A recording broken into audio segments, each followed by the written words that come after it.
Siempre vive la soy montaña. Ovejas, chao, ovejas, chao, ovejas, chao, chao, chao. Siempre vive la soy montaña. Soy Colombia y un pecho de construcciones, el martillano, por romper la libertad. Vamos falar sobre o final de La Casa de Papel. Peraí, final? Quem disse que é final? É depois da vinheta.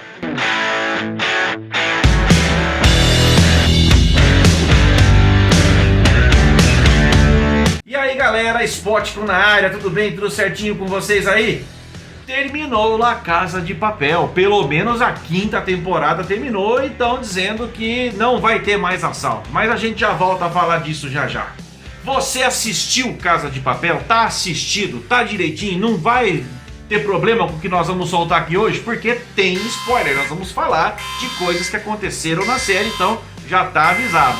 Mas se você é daqueles que não ligam pra spoiler ou já assistiu, vamos pra frente aqui, que nós temos que falar desse fenômeno de audiência que é La Casa de Papel na Netflix e que tanto nos encantou desde o início.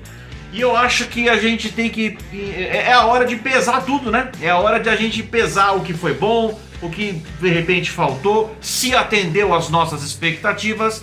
E esse humilde canal que aqui está, eu posso compartilhar com vocês o seguinte, a nossa opinião.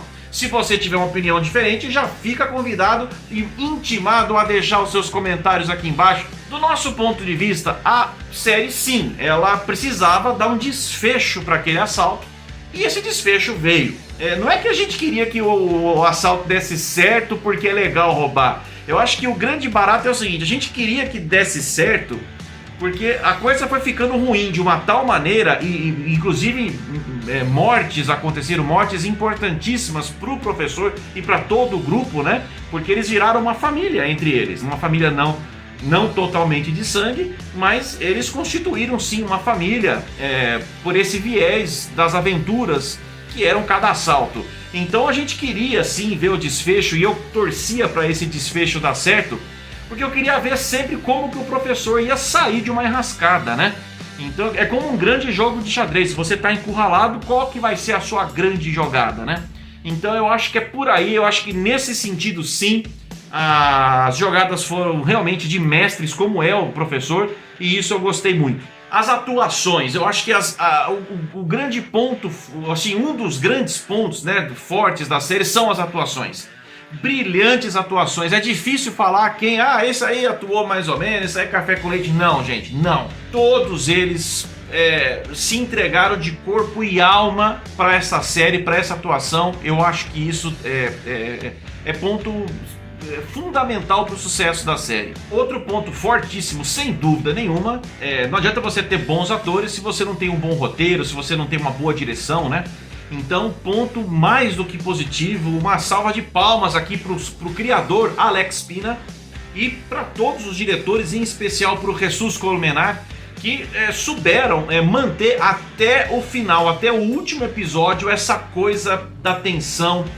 São episódios que não te deixam cair, não te deixam pegar no sono. A gente teve momentos ali realmente de tirar o fôlego da gente. Outra característica positivíssima da série são os plot twists, que são aquelas viradas, né? Você tá indo para um lado, daqui a pouco acontece alguma coisa que você não tá imaginando e te joga para outro lado. Inclusive partes do plano que só o professor sabia, para que o plano não corresse risco. E mesmo assim ainda tiveram alguns contratempos ali. O professor subestimou, por exemplo, a capacidade da Alicia Sierra de achar ele ali, né? E ele foi surpreendido. Teve toda a situação do parto dela querendo limpar o nome dela e vendo ao mesmo tempo aquela entidade para a qual ela devotou a vida dela, que é a polícia, praticamente jogar na lama, usando o Tamayo, né? Com um orgulho e com as suas motivações também de não ver o seu próprio nome dele, Tamayo, caindo na lama. Então ficou ali não só uma coisa da polícia contra o bandido, mas também dentro da própria polícia, essa coisa de não deixar manchar o nome, do orgulho, das coisas que não são assim tão dentro da lei, que as autoridades precisaram fazer e aquilo queria ser camuflado. Então a Alice acabou virando bode expiatório do Tamayo. Isso deixou ela muito pé da vida, ao ponto dela se bandear pro lado da gangue envolvida em todo o contexto que você assistiu. Para não dizer que tudo só foram flores em La Casa de Papel, eu acho que algumas coisas a série pecou, mas não são pecados que desmerecem a série, não, pelo contrário. São apenas observações que a gente faz, observações de fã, de quem queria ver mais. Porque eu fui sim, pelo menos eu enquanto fã, eu fui atendido, contemplado em tudo que eu queria ver, mas eu queria ver mais. Por exemplo, no primeiro assalto, na Casa de Papel mesmo, né, na Casa da Moeda, nós conseguimos ver o desfecho. Para onde cada um foi, que vida que eles que rumo que eles tomaram na vida, enfim. Já essa aqui não, a gente viu a brilhante ideia do professor, né, de entrar. Aliás, isso também achei muito bacana. No final, no último ato, o professor sai de trás do telefone, sai do oculto, né, e aparece, dá as caras ao público e mais do que isso, vai para dentro do banco e fica firme com o time até o final. Um time que já estava baleado emocionalmente, um time que já estava completamente comprometido, uma pressão fortíssima, um desânimo grande, muitas complicações, Nairobi, Tóquio, né, que morreram, situações muito complicadas, e o plano teve uma vírgula para desmoronar caso o Denver não tivesse acreditado no professor até o final. O Denver teve a sua fé abalada no professor e quase que a coisa vai pro brejo por conta de uma pequena desconfiança que seria fundamental naquele ponto pro plano. E a cartada final foi realmente levar a economia da Espanha à loucura frente ao mundo, numa tacada de mestre, como eu disse. Essa coisa de substituir o ouro por latão, apenas banhada a ouro, e transformar isso num segredo de Estado, eu achei isso fantástico, galera.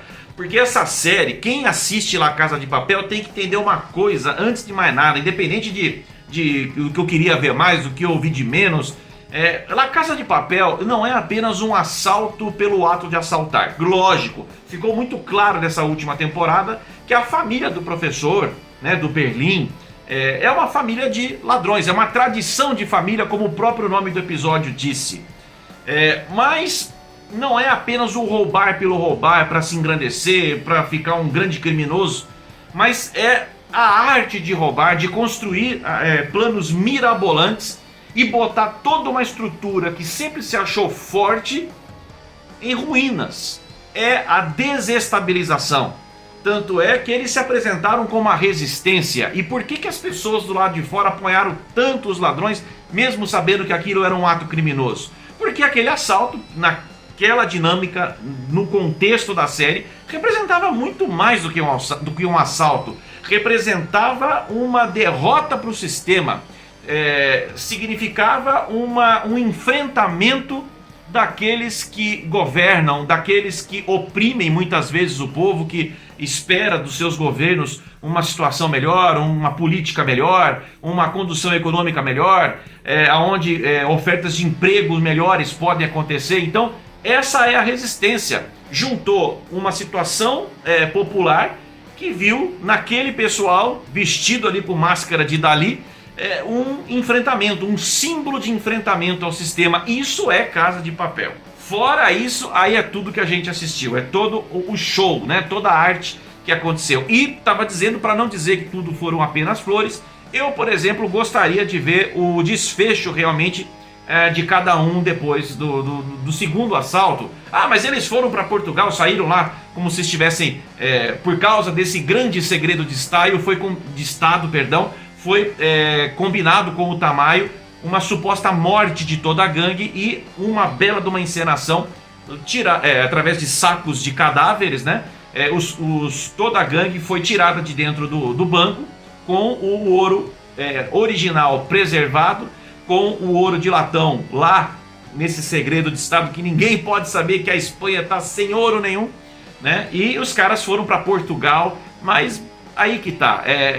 Como que vai ser essa vida em Portugal? Eles são conhecidíssimos, eles vão trocar de rosto, eles são figuras públicas. Como é que eles vão gastar esse dinheiro? Como é que eles vão gastar esse ouro? Como é que eles vão transformar esse ouro em dinheiro para eles, sem que eles sejam pegos, né? Então eu confesso que eu fiquei esperando talvez mais um episódio, né? Ou 2 no máximo, eu acho que resolveria o problema.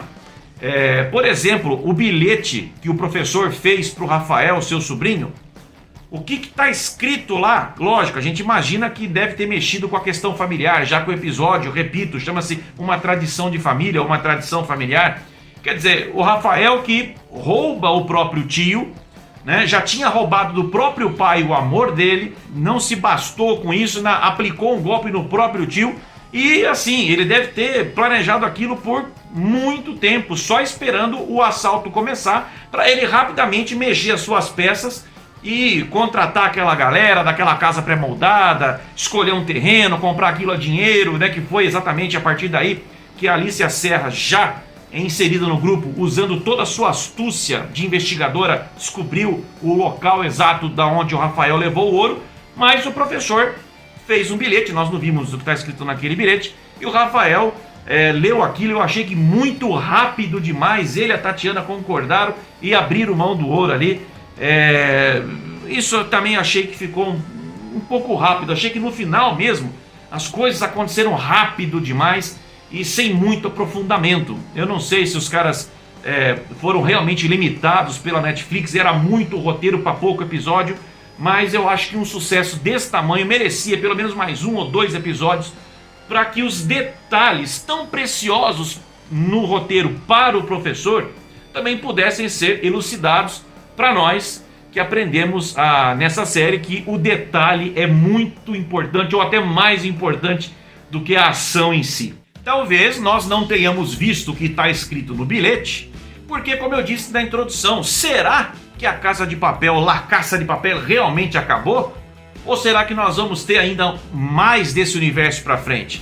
E a resposta é sim, nós teremos mais desse universo para frente, porque a série spin-off derivada de La Casa de Papel, chamada Berlim, já está mais do que confirmada para 2023. E o que será que vai acontecer? Nós não sabemos ainda roteiro, não sabemos sinopse e nem elenco contratado. Mas é de se imaginar que o Berlim, o professor, o Sérgio, é irmão do Andrés, do Berlim. Então, como que não é difícil imaginar uma série do Berlim sem a presença do professor? É difícil imaginar uma série do Berlim sem a presença de novo da Tatiana e do Rafael e de mais gente do bando, por que não? Então eu acredito que talvez algumas respostas possam ser dadas pra gente na série do Berlim, que desde já estou muito empolgado, porque faz parte desse mundo La Casa de Papel e porque eu aprendi muito a gostar do Pedro Alonso, esse ator maravilhoso que fez o Berlim sensacional. Para mim, o ponto alto em atuação na série é o Berlim, sem dúvida nenhuma. O aventureiro, o irmão aventureiro, o destemido, o que vamos fazer que vai dar certo, é o otimista, é o ambicioso, otimista. Ele se casou muito bem porque ele tem o irmão centrado, o sério, o que pensa, o inteligente. Então tá aí a dupla dinâmica perfeita. Será que eles vão se reunir de novo em flashbacks contando a história passada do Berlim? Ou nós vamos ver pra frente, depois dos acontecimentos do Banco da Espanha e eles se encontrando em Portugal, hein? Então quem garante que o Berlim tá realmente morto? Ah, André, você tá viajando demais, isso aí já é ficção científica. Não sei. Casa de Papel é uma série que traz sempre o impossível pra gente. Quase que um ilusionismo. Fica aí a expectativa e fica também a minha expectativa para você que chegou hoje no canal. Seja muito bem-vindo. Se você já está aqui desde o começo, muito obrigado pela audiência. E se você ainda não está inscrito no canal, por favor, ajuda a gente aqui. Deixa a tua inscrição, que é importantíssimo pra gente. Ativa o sininho para nunca perder vídeo novo. E deixa aquele like, como eu falei, que mostra pro YouTube que você tá vendo os vídeos do Spotify. E não se esqueça, a gente ainda volta sobre esse tema La Casa de Papel. Vou trazer um outro vídeo nos próximos dias, dizendo as perguntas que ficaram sem respostas na série desde o começo. Tá imperdível, se liga aí. Até o próximo vídeo, Spótico na área.